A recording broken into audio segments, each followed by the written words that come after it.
matematik dengan pendekatan konsentrasi.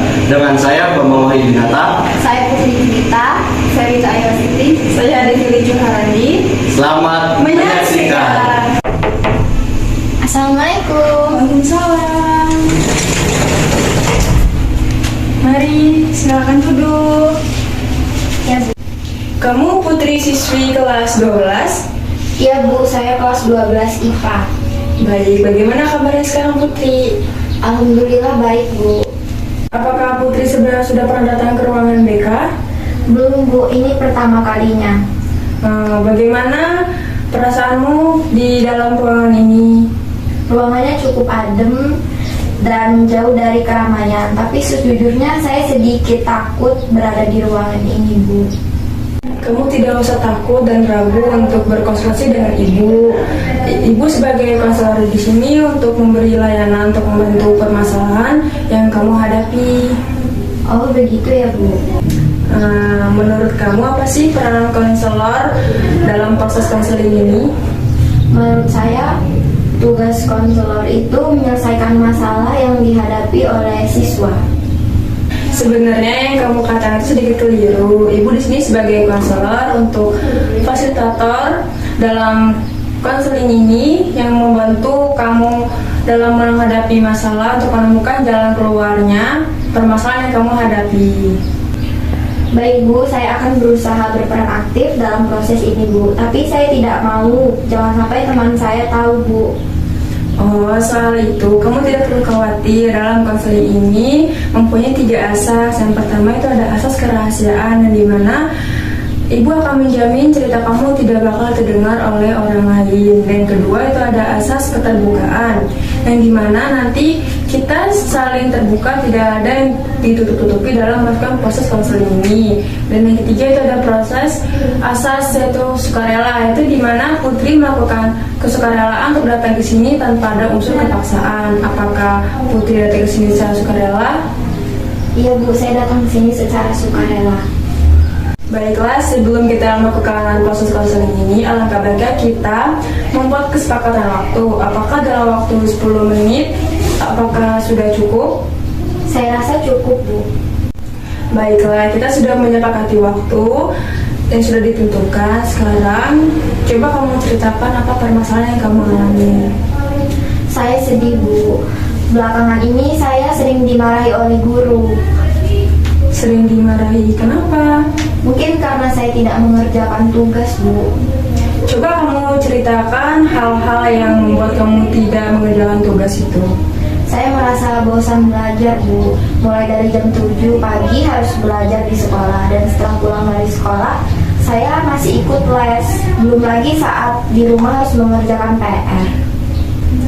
Jadi kamu merasa sangat bosan dalam aktivitasmu.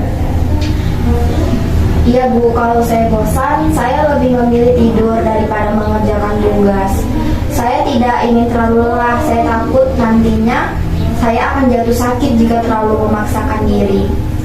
Saat kamu tidur lebih awal, apakah kamu menghentikannya dengan bangun tengah malam atau bangun subuh untuk mengerjakan tugas tersebut? Tidak Bu, saya bangun seperti biasanya.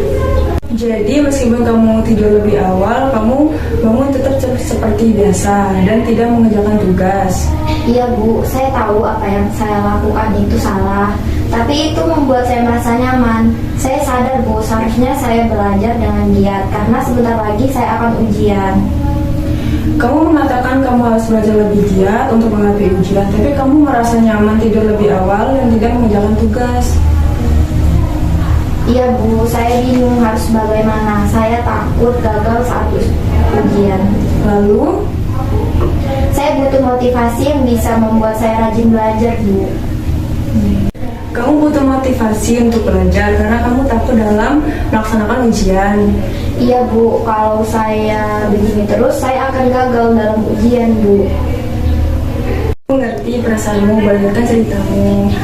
Jadi kamu mulai bosan belajar karena jadwal kamu yang padat dan kamu merasa takut gagal dalam ujian karena tidak tahu harus bagaimana agar bersemangat lagi. Apakah betul Putri?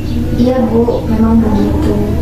Ibu mengerti dengan perasaanmu yang sudah kamu ceritakan. Kamu mulai bosan belajar karena jadwal kamu yang padat dan kamu takut dalam gagal ujian karena tidak tahu harus bagaimana untuk memulai semangat yang baru. Apakah benar begitu, Putri? Iya Bu, memang betul. Ibu paham dengan apa yang kamu alami. Memang pada dasarnya kita memang akan bosan melakukan aktivitas yang itu saja. Apalagi di umur kamu yang sekarang ini. Kamu jadi harus mencoba hal-hal yang baru atau untuk weekend bareng teman-teman, keluarga. Seperti itu. Untuk menghilangkan rasa penatmu. Iya juga sih Bu. Nah, coba sekarang kamu pikirkan hal apa saja yang membuat kamu semangat. Biasanya saya mendengarkan musik, menghilangkan kebosanan, seperti jalan-jalan dengan teman saya atau menonton di bioskop. Jadi apa rencanamu ke depannya untuk menghilangkan rasa bosan itu? Saya akan mengatur ulang jadwal belajar dengan baik, merencanakan jalan-jalan bersama teman-teman saya saat weekend, minimal 2 kali sebulan, dan sesekali mendengarkan musik dari saat mulai saya merasakan bosan. Bagus, kamu telah menemukan solusinya yang ibu pikir sangat tepat. Dan apa kamu ingin melakukannya dengan sungguh-sungguh? Tentu saja Bu, saya akan meraih prestasi seperti dulu lagi. Ibu yakin kamu pasti bisa. Kamu adalah murid yang berprestasi. Kamu tentu tahu apa yang terbaik untuk kamu. Baik Bu, saya senang sekali jika hal ini benar-benar saya akan laksanakan dengan baik. Saya berjanji akan giat belajar agar bisa sukses dalam menghadapi ujian. Ibu sangat senang mendengar antusiasmu. Apakah masih ada hal lain ingin Putri ceritakan atau Putri sampaikan kepada Ibu? Saya rasa untuk saat ini sudah cukup Bu. Baiklah, jika tidak ada lagi yang disampaikan oleh Putri, Ibu akan menyimpulkan bahwa di awal tadi Putri mengatakan bahwa prestasi Putri menurun akibat kurangnya motivasi belajar karena jadwal pelajaran yang sangat padat. Dan Putri mengatakan bahwa Putri akan mengatur waktu ulang untuk menyempatkan waktu untuk berweekend kepada keluarga dan teman-teman. Dan sekali Putri mendengarkan musik ketika Putri mulai bosan. Apakah benar begitu? Iya Bu, saya akan berusaha. Ibu senang sekali mendengarnya. Bagaimana perasaan Putri sekarang setelah melakukan proses konseling ini? Saya juga merasa senang dan lega Bu. Sekarang saya sudah tahu apa yang harus saya lakukan. Semoga kamu bisa sungguh-sungguh menjalankan rencanamu yang telah kamu buat. Sekarang, kalau begitu sesi konseling ini kita akhiri. Dan Putri jangan sungkan lagi untuk datang menemui Ibu jika ingin melakukan konseling kembali. Baik Bu, terima kasih banyak atas apa yang telah Ibu sampaikan. Saya merasa senang dan lega. Sekarang saya sudah tahu apa yang harus saya lakukan. Kalau begitu saya permisi dulu ya Bu. Kembali ke kelas. Assalamualaikum. Waalaikumsalam.